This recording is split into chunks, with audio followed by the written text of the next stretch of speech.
Good evening. We are back to the study of the Spirit's book. We are on the last chapter of the Spirit's book, Future Joys and Sorrows. And on this chapter, we are studying future atonements. And I mentioned last week that this week we have a very important question, which is question 1009, where we have comments from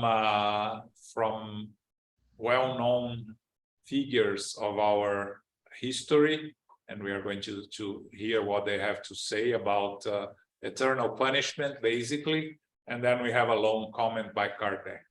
So we are going to go through each of their comments separately, discuss and comment it, okay? So, Philip, can you read for us?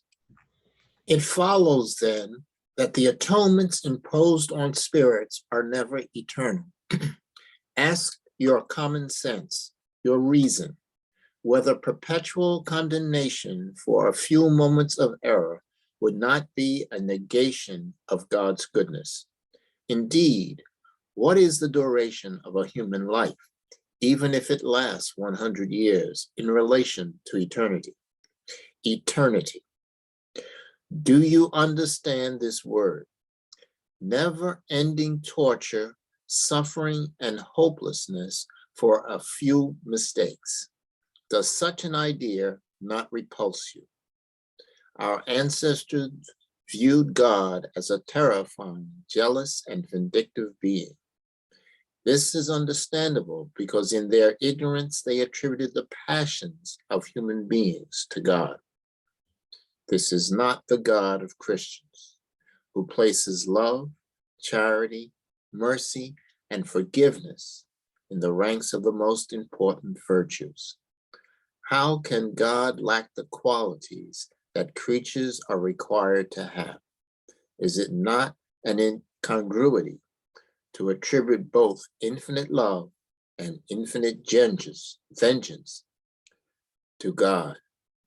You say that God's justice is infinite, transcending humanity's limited ability to understand. However, justice does not exclude kindness. Is it not unkind to subject people to horrible, everlasting punishment? How can God give an obligation to be just without the means to understand it? Sublime justice combined with kindness makes the duration of atonement contingent on the efforts of the guilty person.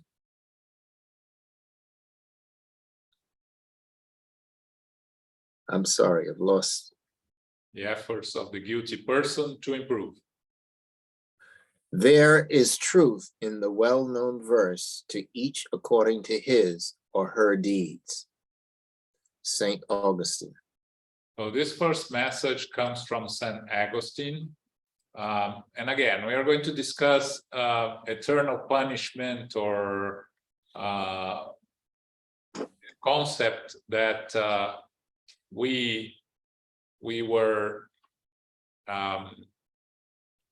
learned through several incarnations that the church brought to us, of heaven, hell, and eventually purgatory was created when they started questioning, why a newborn that has no sin per se can go to hell or to heaven. He didn't do anything to deserve either, right?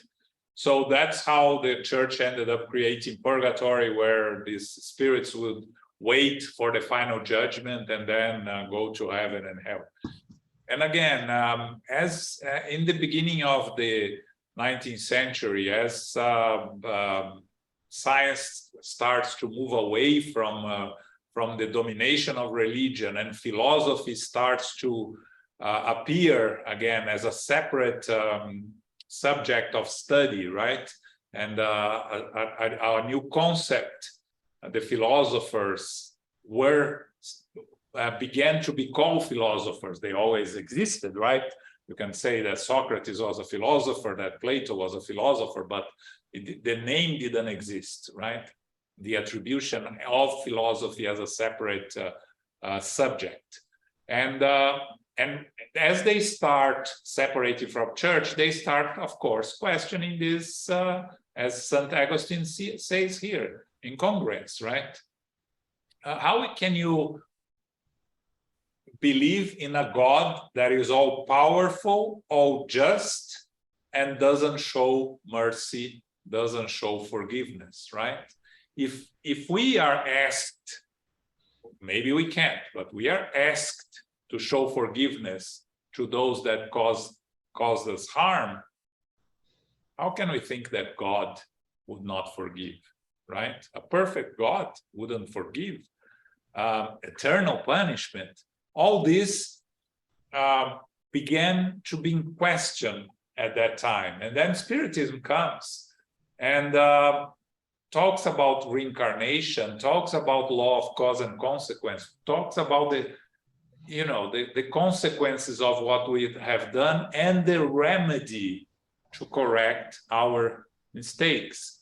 So by the very sense that there is a remedy, there is a correction, there is a route to make amends, you have to have an end to this punishment, so to say, right? So it cannot be eternal because it will contradict everything that we are studying, right? And St. Augustine, that we heard about him before in the Spirit's book, right? When he talks about when you go to, by the end of the day, when you go to sleep, reevaluate what you have done, you would have done right, what you have done wrong. So that's the way that you correct your mistakes and improve. That comes from St. Augustine, a religious but a philosopher in his time, also brought a lot of new ideas, and a lot of the doctrines that the church ended up following were based in St. Augustine.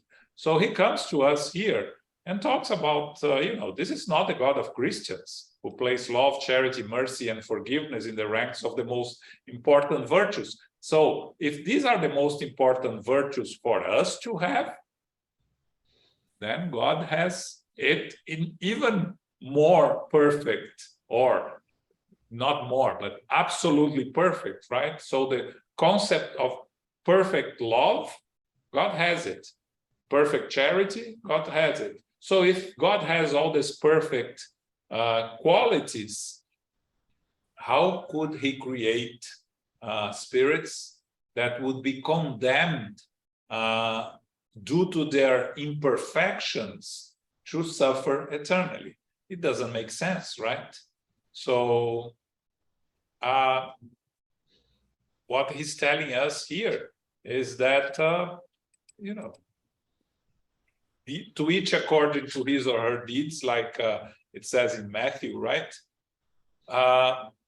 Again, you face the consequence of your actions, but you have an opportunity always to repair and to continue growing and progressing. That's the message from St. Augustine, saying that the idea of a God that punishes, a God that is vindictive, ends up causing repulse, causing us to move away from the believing God, right? And we are. I'm going to allow, when he talks, I'll talk about him, Lamennais, in the more in front. But so this is the first message when talks about the justice, God's justice, as being a justice that is based on love and kindness. And again, justice, yes, that's how we start.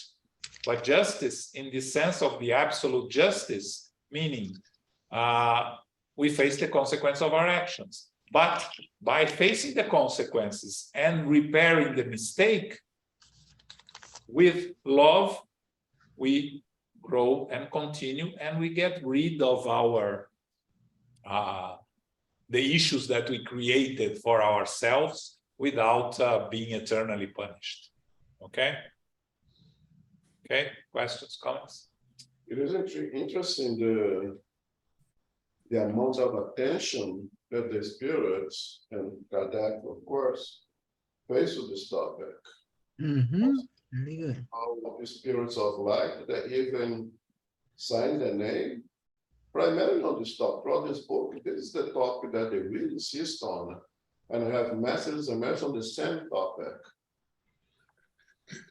If we can't bypass this dogma of eternal punishment, the whole doctrine loses its value, loses its sense. As I said, if you cannot repair, if you cannot accept the idea of a forgiving God, of a father, of the prodigal son, of the two sons, then it states that we still believe in the emperor, the judge, the punishing God.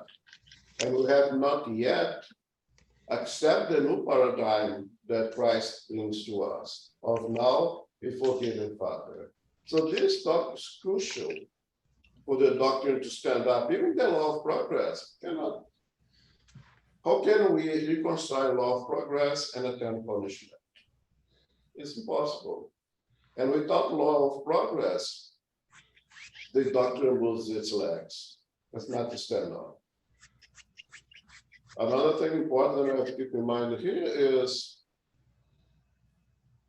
usually we're not interested in names. We're concerned with the message, not who signed that name. The message is good, the message has value, we carry it. If it's not, you don't take it, right? But we know that message, the names also carry values.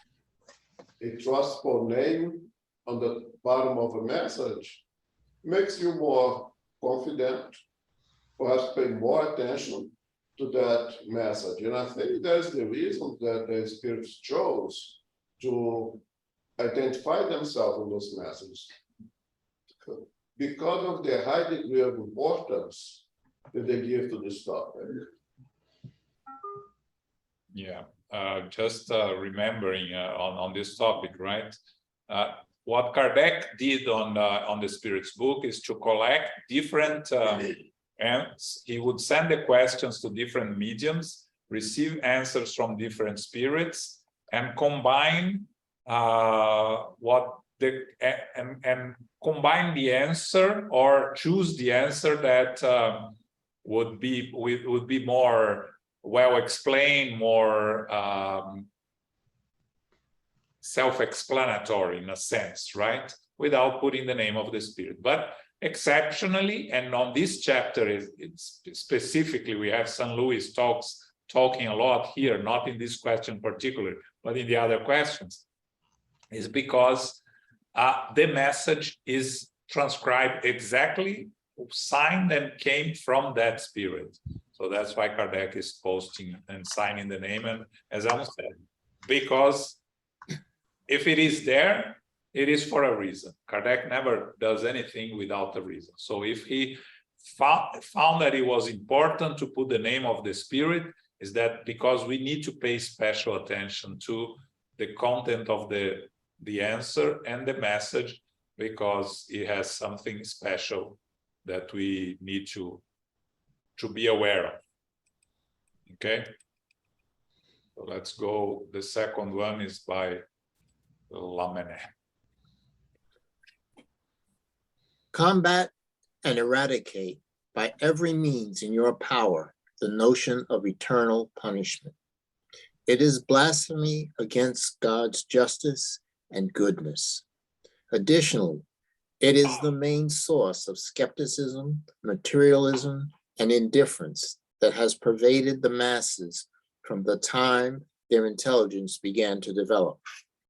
Once a mind has received enlightenment, no matter how minor that enlightenment may be, the appalling injustice of such an idea becomes immediately obvious. Reason rejects it, but unfortunately and mistakenly, it also includes in this rejection God, to whom they attribute the creation of punishment. This explains the countless worries and problems that appear among you, and for which we provide a remedy. The task that we are pointing out to you will be all the easier because the supporters of this belief avoid backing it with a positive opinion. Neither the ecumenical councils nor the fathers of the church have definitively answered these serious issues, while Christ, according to the evangelists and the literal interpretation of his words, threatens the guilty with eternal fire. There is absolutely nothing in his words indicating that they are condemned to remain in that fire for eternity. Poor stray sheep, behold, the good shepherd coming to you, who, instead of driving you away from his presence for eternity, seeks to lead you back to the flock. Prodigal children, abandon your voluntary exile and return to the Father's home. Your Father, with arms wide open to receive you, is ready to celebrate your return home. Lamennais. So who is Lamennais? It's a very interesting. I did some research on him today. Lamennais was a priest in the beginning of the 19th century in France that had very liberal ideas for his time. What are liberal ideas for his time? He defended the separation between church and state. He defended the right to vote for women, for everybody. He defended the abolition of slavery. Wow. Yes. And of course, he ended his life ostracized, and he couldn't he didn't make a lot of friends, let's say. At a certain point in his life, he wrote some works, and one of the works that he wrote together with Lacordaire, and another one that, if you remember Lacordaire from the Spiritist, from the Gospel, I think, right? There is a from Lacordaire. I don't know if it's Gospel or where it is. They went to the Pope to try to convince the Pope to adopt the ideas, these ideas that are progressive ideas that they had. And the Pope refused to receive them. He kept trying. The other two went back to Paris, and he kept trying. And the Pope eventually decided to give support to completely the opposite what he was trying to defend in a battle between Russia and Poland. So he ended up giving up. He went back to France. He participated in the progressive movement that was happening at that time until the Napoleon III took over in 1951, and he was put aside again. He wrote a constitution that was never accepted because it was too liberal.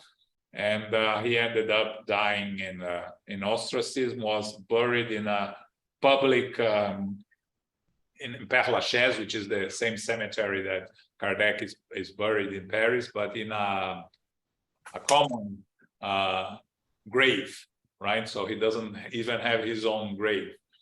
And I was reading about him, and he was called, you know, a liberal, a progressist, for defending ideas that nowadays are just accepted everywhere, right? It's for us to reflect a little bit and think about when we are, those of us that criticize those that are trying to bring different ideas and different progress. Who are we to judge without bringing our own prejudices, our own distorted ideas, right? So I found it very interesting. Father Lamennais. So he discarnated in 1854, and not long after he wrote this message, and he was part of the codification also. So you can see in his language here that he's religious, right? He talks a lot about the church. about the councils, the fathers of the church, the evangelists, because that's where he had just left physical life with spending his life in church and trying to fight against these ideas that the church had at that time, right? So when he talks about the doctrine of eternal punishment, he uses very strong words, right? It's blasphemy against God's justice and goodness. Reason rejects it. But those that reject it also reject God. And this is very important again, right? Because that's what we see nowadays. People moving away from religion because it doesn't make sense, because it doesn't give them the answers, right? You go to the church and search for answers, and the church doesn't give you the answers and doesn't allow you to search for the answers, right? You end up being ostracized like he was, or being driven away from the church, right? I was reading on the newspaper today someone writing about he's almost homosexual, right? And he was raised in the church, and the church, of course, saying that it was a sin, that he was he was against God. And he said he fought a lot during his youth against his own instincts, right? Against his own feelings. And in the end, he ended up leaving the church, right? So he came out, left the church, and doesn't believe in any religion today. That's what he was writing about. And again, whose fault is this? It's not his fault. It's the church, right? When you try to impose these ideas that are against the humans, it's not against it's not the idea. You are going against the feelings of a human. You are just driving them away from God, right? And this is what Lamennais is telling us here, right? The church failed to address this, and he ends up telling us, the good shepherd, behold, the good shepherd coming to you, who instead of driving you away from his presence for eternity, seeks you to lead you back to the flock, meaning, make sense of the things that God is, right? And with that, we will bring you back to God if that's our inclination. So I thought it was very interesting coming from him and reading a little bit who he is. He ends up telling us, your Father with arms wide open to receive you is ready to celebrate your return home. And that's for all of us that moved away from religion for one reason or another because of the limitations that organized religion imposes on us. One of the things that Kardec did also when we received those messages and put those names down is that he'll do a little research on the individual, the name sign of that message. So as you give this small biography of Lamennais, it's completely consistent, compatible with his ideologies of what he writes over here. So everything that is spoke about him on his biography, it gives an absolute certainty that message is from Lamennais, or someone who thinks exactly like Lamennais. So Kardec's confident to put that name, to sign that name now. And we're going to do the same thing in the next one when we read about the message that comes from Plato. For Plato. Absolutely consistent with ideas of Plato. On the message itself, yes, once we progress and we are able to free ourselves from the shackles of those dogmas, If you do not have an option of a different kind of thought of God, then you just abandon religiosity, spirituality, everything else. Because this nothing was presented to you to fill up that space. The problem, perhaps even worse, is for those who are not able to free themselves from this dogma, from this idea of eternal punishment, and continue to punish themselves. We see that in our spiritist meeting, when the spirits come to us and say, I do not deserve it, I am a monster. Don't you know what I have done? Because of this dogma, because this idea of eternal punishment, they believe they deserve to be punished perpetually. They repent, but they don't have the idea of reparation. Now they are on that side. And that's what, in the book Liberation, that's what the ministers are, they use to hold a level of spirit life hostage, based on this idea of eternal punishment. That's why I think the spirits are so persistent on this topic in this part of this book. Yeah, I think it's a very good point. There are so many spirits still stuck on this concept of eternal punishment in the spiritual world. Okay, any comments, questions? Okay, so let's read Plato. Oh, yes, Danny. So it occurred to me, it could be that these spirits who are stuck to this idea of eternal punishment were convinced that they need to repair when they were incarnated, and it was like the chance, and if they didn't accomplish it, they went back still with this feeling, I lost my opportunity. Because many churches, they say that this is in the Bible. The Bible is telling it that you go to eternal damnation or suffering if you don't make it right here, right now. And they interpret like God wrote the Bible, and the Bible has the information, and we have to follow it. But at the same time, we go back to the spiritual world, like they might face this kind of truth, right? Okay, we are not in eternal hell in the sense of they were learning from the Bible, but at the same time, maybe they reincarnated with a plan to making it right this time.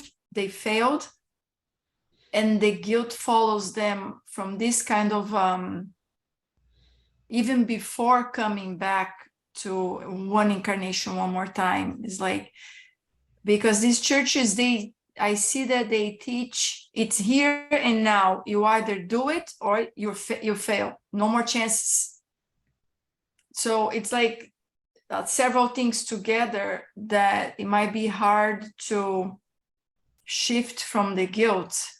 You know, it could be several incarnations this way, right? Since his Lamennais here way long ago was trying to incorporate all this. We lost your sound. You're back. I think you're back. No, we're not. You're not. We lost your sound. Okay, we lost your sound, but okay. Yes. Again, each case is a case. People end up, spirits end up with this guilty conscience because first you have to recognize that you are guilty, right? That's the first step. I don't know when it happens. It can happen during life, physical life, or back in the spiritual world. But once you start recognizing you're guilty, if you don't have a way out of it by what your knowledge about what you learn, you have only the religious concepts of heaven, hell, eternal damnation, and you are feeling this guilty sensation, it doesn't allow you to accept help because you think you don't deserve help. Because again, as you said, the church told you that you are condemned to eternal damnation, right? So yeah, it's difficult for these spirits to make the switch to understand that there is a way out, right? And we're going to talk about St. Paul in the last message, so I'm not going to talk about him here. But I think he left us amongst many of the examples that he left us. One of the examples is how to move forward, right? Okay. I'm sorry, I had a little bit of a glitch, so I had to go and fix. I lost a little bit what you said. I got the end of it. Okay. So no, yeah, I basically said that each case is a case, right? And we don't know when the spirits are have this sentiment, the guilty sentiment comes on for them, right? But again, if they don't have the baggage, the preparedness to deal with it, they don't know how to, and they end up getting immersed in these guilty feelings and not knowing don't know how to deal with it, right? Okay. Okay. Next. Okay? Wars of words, wars of words. Have you not shed enough blood over words? Should we rekindle the fires that burnt so many at the stakes? Human beings dispute eternal punishments and everlasting damnation. But do you not realize that what you call eternity in past eras was not defined in the same manner as it is understood today? Let theologians consult their sources, and like the rest of you, they will see that in Hebrew texts, what Greek, Latin, and modern linguists have translated as endless and unpardonable suffering do not have the same meaning. Eternity of anguish corresponds to the eternity of evil. Yes, as long as inequity continues to exist among human beings, suffering will continue to exist. It is in this relative context that you should interpret the sacred text. An eternity of sorrow, therefore, is not absolute, it is relative. When human beings repent and don the robe of innocence on that day, there will be no more weeping or gnashing of teeth. True, your human reasoning is narrow, but it still is a gift from God. In this context, no one can understand an eternity of sorrow to mean anything else. Eternity of sorrow? How could that be? If we accept the idea of an eternity of penance, then we must also accept an eternity of wickedness. However, only God is eternal and could not have created eternal inequity without renouncing one of the most magnificent attributes of divinity, which is God's sovereign power. A being that creates an element that can destroy its own work is not supremely powerful. Humanity, stop digging to the ends of the earth in search of punishment and sorrow. Weep, but hope. Atone, but take comfort in the thought of a loving God who is absolutely powerful and essentially just. Plato. Plato, the disciple of Socrates, a philosopher. And you can see in the text of a philosopher, right? That writes concepts and analyze concepts and discuss concepts. He talks about, first he starts with words, right? Wars of words. Have you not shed enough blood over words? You look back, right, 2,000 years, and or from his time, Plato, which is like 500 years, if I'm not mistaken, before the Common Era, before Christ. So, and we are still fighting over words, right? Nowadays, we still fight over words. We kill over words. We kill over beliefs. We're just starting a new war over beliefs, different beliefs, right? But he calls our attention to the problem with the translations, the problem with how it was distorted from the original Hebrew, for the Greek, from the Latin and modern linguistics, the translations of endless and unpardonable suffering do not have the same meaning. And here, someone that is a scholar is telling us about being very careful with the translations, right? We can apply this to all translations. And especially when we talk about the many different translations from the original Gospels. So the original Gospels, which was written by by Matthew and John and Luke, there is some kind of mediumship involved in the writing of the Gospels, right? But they were all written not in the same language, all of them, because if I'm not mistaken, one of them was written in Greek. I don't know if it was Luke or. I think that's when put together, the original is Greek. When put together, I don't know how each one wrote, but when put together, compiled, it was in Greek. I think the Matthew one, it was in Aramaic, but I'm not sure. But again, translations from that comes to go to Greek, from Greek to Latin, from Latin to whatever language we had, and whatever language we had to English nowadays, or to Portuguese, or to French. And again, it's impossible to be 100% true to the original text in a translation, because there are no words. I learned it, and I mentioned this some time ago, right? That in Portuguese you have the term being. You have to be. You have two different verbs for to be in a place and to be as a state of how you are, right? There are two different words in Portuguese. There is only one in English, which is to be. There's none in Hebrew. The verb doesn't exist. So the word is the sense is defined by the sentence, right? So you can imagine how you can get lost in translations, right?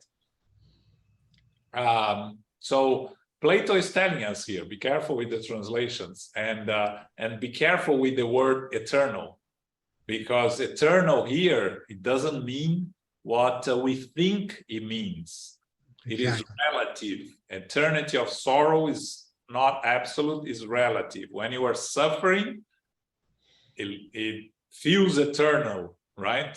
When you are in pain, it feels that never ends, but it ends, right? But of course, I have a non-stop pain. Don't we say that? I have a non-stop pain, but sometime, eventually it will stop, right? Even if it's when you're back to the spiritual world. So, it's not a non-stop, it's a present. So that's what Plato is trying to tell us in a philosophical way, right? Let us be careful with words. Only God is eternal and could not have created eternal iniquity, because then it wouldn't be perfect. If it's not perfect, it wouldn't be God. So he leaves us with a message that weep but hope, atone but take comfort in the thought of a loving God who's absolutely powerful and essentially just. Again, if we understand God as being absolutely powerful and essentially just, then everything falls into place that we have to get there, right? Okay. Right? Okay, next one. I think the next one is from Paul, right? Already. Yes. Gravitating towards divine union is the goal of humanity. 3 things are necessary to reach this goal: knowledge, love, and justice. 3 things conflict with this goal: ignorance, hatred, and injustice. You are untrue to these fundamental principles when you compromise the idea of God by exaggerating God's severity, thereby suggesting that the human being, God's creation, has more clemency, compassion, love, and true justice than you attribute to the Creator. You even destroy the very idea of hell by making it as ridiculous and inadmissible according to your beliefs, as is by your hearts the disgusting spectacles of the Middle Ages with its torturers, executioners, and burnings at the stake. Do you hope to maintain it as an ideal model when you have eliminated the principle of blind retaliation forever from society's legislation? Brothers and sisters in God and Jesus Christ, believe me, you must either resign to letting all your doctrines perish at your own hands or modify them. You must revitalize them by opening them to the compassionate action that the good spirits are now providing. The idea of hell full of glowing furnaces and boiling cauldrons might have been admissible during an iron century. In the 19th century, however, it is nothing more than empty images. They can scare young children, but these children are no longer frightened when they grow up. By persisting in upholding this terrifying illusion, you generate skepticism, which is the root of every sort of social disorder. I shudder at witnessing the foundations of social order shaken and crumbling into dust due to the lack of an effective penal sanction. Let all who are driven by a vibrant and passionate faith, the advanced men and women of human enlightenment, join in their efforts to erase antiquated fables and resuscitate the idea of true penal sanctions in harmony with the values, traditions, and insights of your time. Who, in fact, is guilty? It is the one who, by the soul's deviation from the right path, has veered from the true goal of creation, which consists of a harmonious worship of the beautiful and good, idealized by the human archetype, the human God, through Jesus Christ. What is punishment? The natural consequence of that deviation, the amount of pain necessary to disgust the offender, and which caused his departure from what is right by experiencing the suffering caused by that deviation. Punishment is the stimulus that drives the soul through its affliction to turn towards itself and to return to the right path. The sole purpose of atonement is rehabilitation and emancipation, and to assume that it lasts forever would be to deny the reason for existing. Honestly, stop trying to establish a parallel of duration between good, the essence of the Creator, and malevolence, the essence of the creature. This establishes a groundless standard of retribution. On the contrary, confirm the gradual decrease of imperfections and atonements through successive lives, and you will reach divine union by reconciling reason with compassion. Paul the Apostle. Okay. These words are, if you read the letter that Paul wrote to the Corinthians, to the Greeks, to the Hebrews, you see that the language is very similar. It's very, very much Paul. I recently gave a lecture on Sunday about Paul of Tarsus. based on the book Paul and Stephen. So I reread the book for the 10th time, I don't know, 6th time. We have to understand that Paul, first he was Saul, right? That's his Hebrew name. And he was a scholar. He was studying to be a rabbi. He was a disciple of Gamaliel, one of the high rabbis in Jerusalem, in the Temple of Jerusalem. He was infuriated by the dissemination of the teachings of Christ amongst the Hebrews of that time. He went to the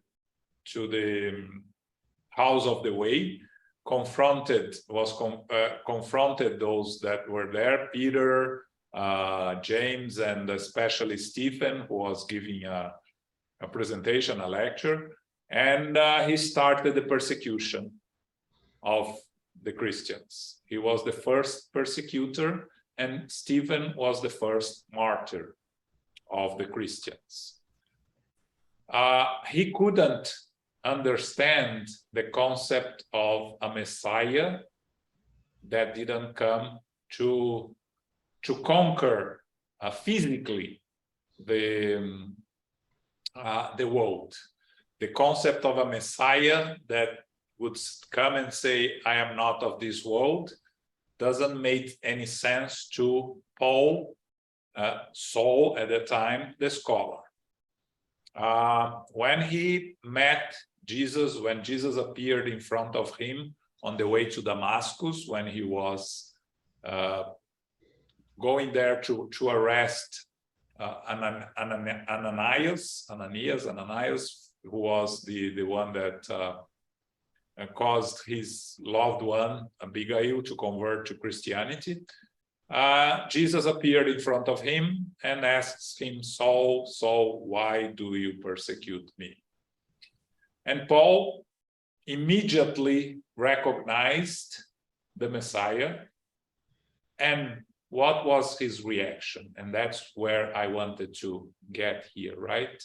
Because most of us, the vast majority of us, what would happen to us if we are met by Jesus in front of us? Well, first we'll had a heart attack, right? But after the heart attack, we would fall into the guilty feeling and sensation, and probably wouldn't be able to move from the guilty feelings, right? What did Saul, later Paul, did?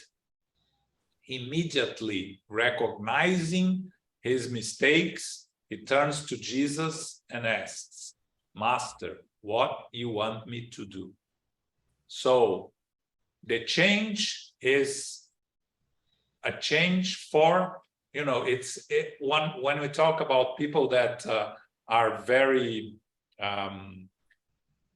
that work a lot, they work intensely, and it's going the wrong direction.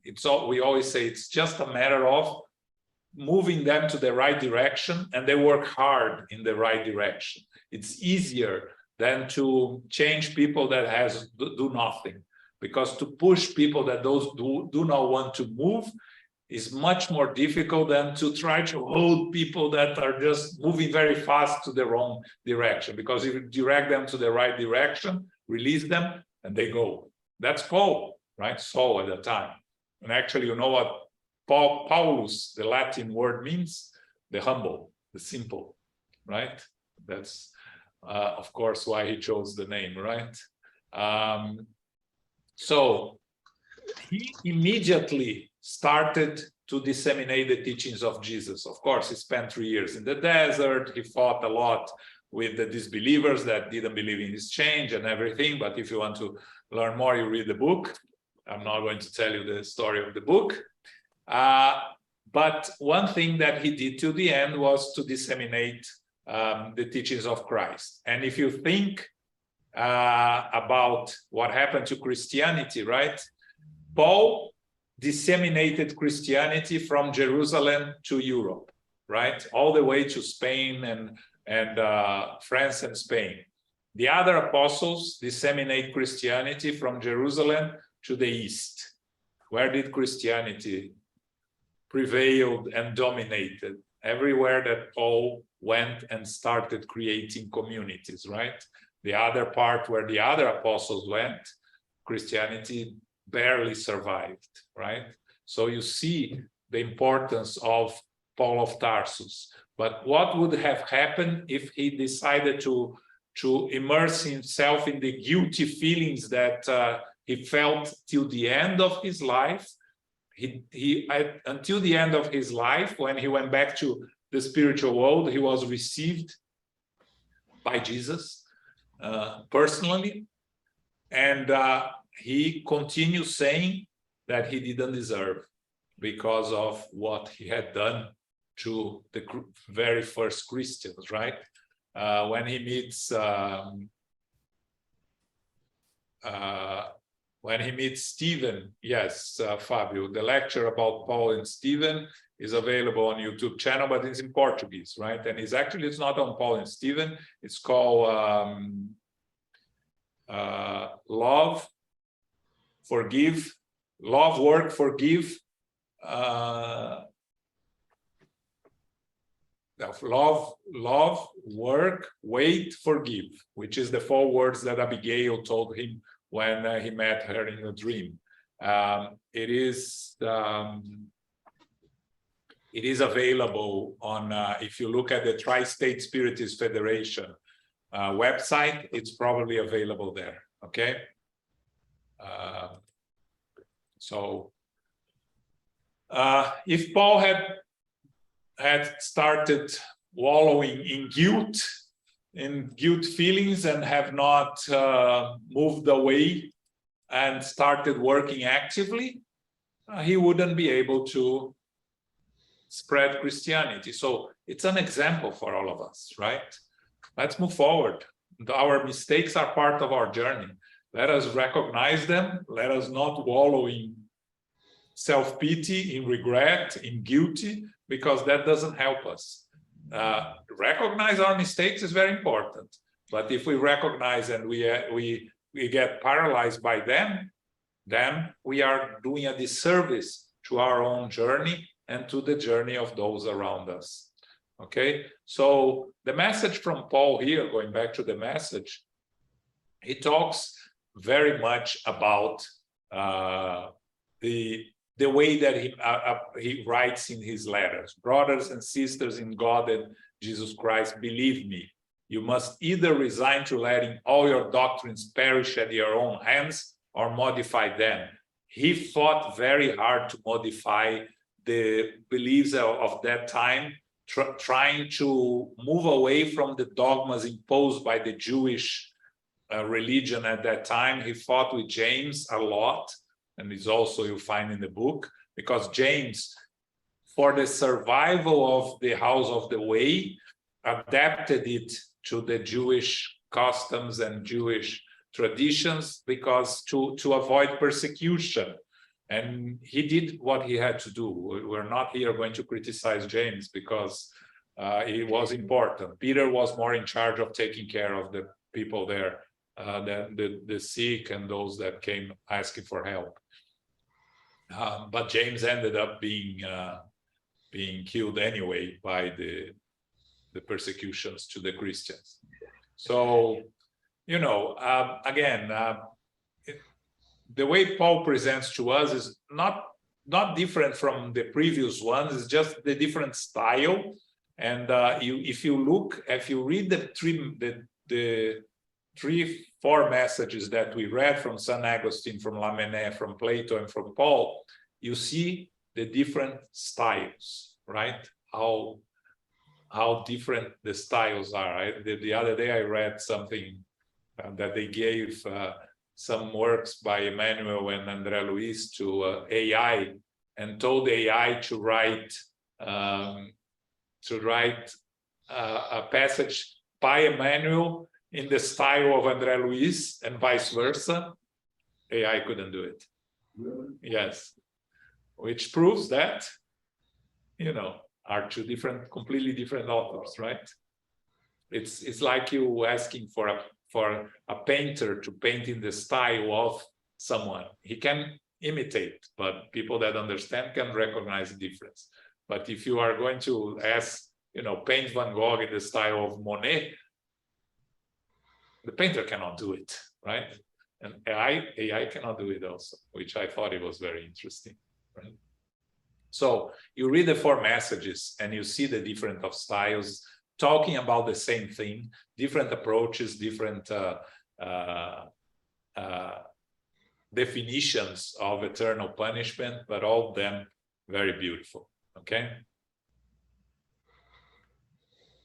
Okay, so what it's left is a long comment by Kardec himself, and we are not going to go there because it's a really long one. We are going to leave for next week. We come back to this, and we also will talk about the next chapter, which is resurrection of the body, which is a very interesting chapter also. We were very close to the end of the Spirit's book. We have resurrection of the body, and then we have heaven, hell, and purgatory, which is a very appropriate end to the Spirit's book, right? When we're talking about future atonements.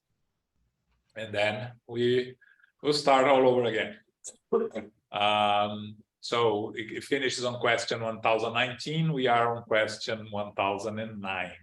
So we probably are going to finish it in a couple of weeks, maybe, and then we'll start again by the introduction, because the conclusion and the introduction are very similar, and it's not really, it's a little bit too much to go over both of them. And I may present again the Spirit's book as a whole in a lecture. I don't know. Let me see. I'll think about it. Okay.